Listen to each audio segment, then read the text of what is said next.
My name's Mike, and I've been making music for about 20 years. And I can remember when I was a young boy, just falling in love with sounds. I was listening to my parents' record collection, and I just loved the melodies and the harmonies and rhythms of Michael Jackson, Stevie Wonder, Earth, Wind & Fire, the Beatles, so many more. Music had such a hold on me that around middle school I decided I wanted to pursue a career in music. There was only one problem. I couldn't play an instrument. And what should I play? I had to pick the perfect instrument because learning how to master an instrument was going to take me a long time and a lot of practice. And how much would it suck if I got to the end of all this practice and found out that the instrument that I picked was lame? So in 6th grade, I started on the trombone. But it was pretty awkward as my arms weren't long enough and I could only play one note at a time. Whoa. Yeah, I broke it. So from there I sat down at the piano, and this thing had 88 keys on it, and it felt completely overwhelming. From there, I was onto the drums. But let's just say that this violated mom and dad's bylaws regarding the acceptable sound levels in the home.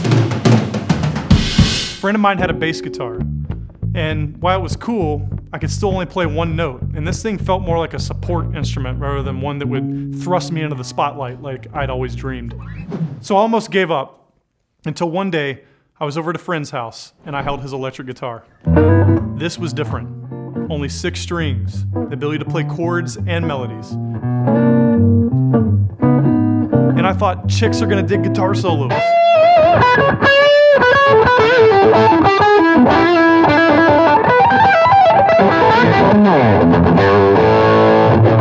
soon found out that chicks do dig guitar solos, just not my guitar solos.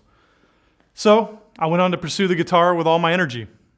I learned about the building blocks of music and how to assemble different parts into a song that people would want to listen to. And it was during my music studies in college that I realized something. Music's the ultimate team sport. I mean, my whole quest to find the perfect instrument to play was just silly. Great music requires contribution from other musicians and other instruments to create an experience that's greater than the sum of the parts. Maybe there was no perfect instrument, just different instruments with different roles. I soon discovered that the great composers and arrangers and producers of our time knew how to assign these different voices specific parts that complemented each other.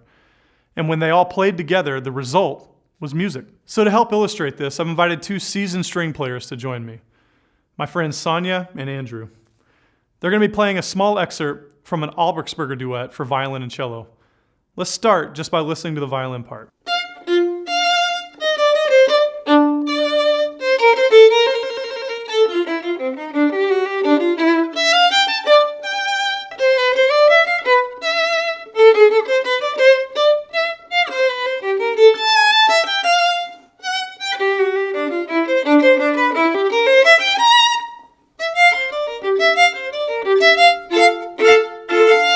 Gorgeous, isn't it? It has all the characteristics of a finished piece of music. There's melody, dynamics, and rhythm. Let's take a listen to the exact same section, but from the cello part.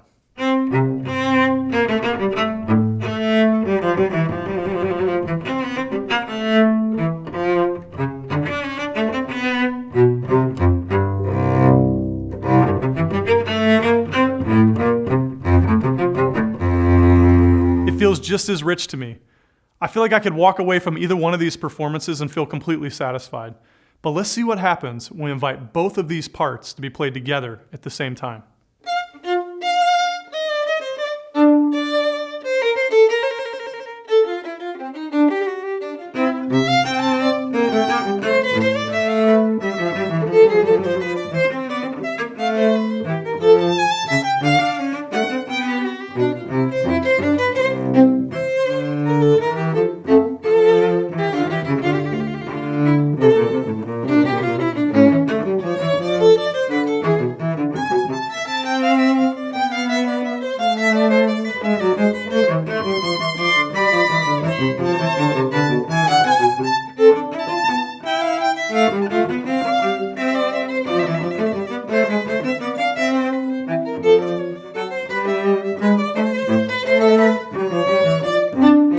So to me, this is such a contrast from the previous 2 experiences.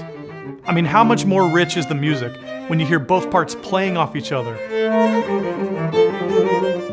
There's tension and release. There's dominance and restraint from both of the instruments. I mean, it feels more like a story like there's a deeper perspective. It feels more complete. And this is what I've discovered about life and pursuing music for 20 years. There's no instrument that's better nor worse than another. There's only the creativity to which you lend its unique voice to the ensemble. What if our society saw things in a similar light? What if our schools, our workplaces, our churches, and our communities saw people of differing backgrounds, genders, and perspectives as members of an ensemble working together to make music that's far more rich and powerful than the music that we would ever make on our own? I think it's completely possible. If we can start seeing everyone's voices enriching and vital to the strength of our community's ensemble, the world's going to become an even more melodic, dynamic, rhythmic, and harmonious place.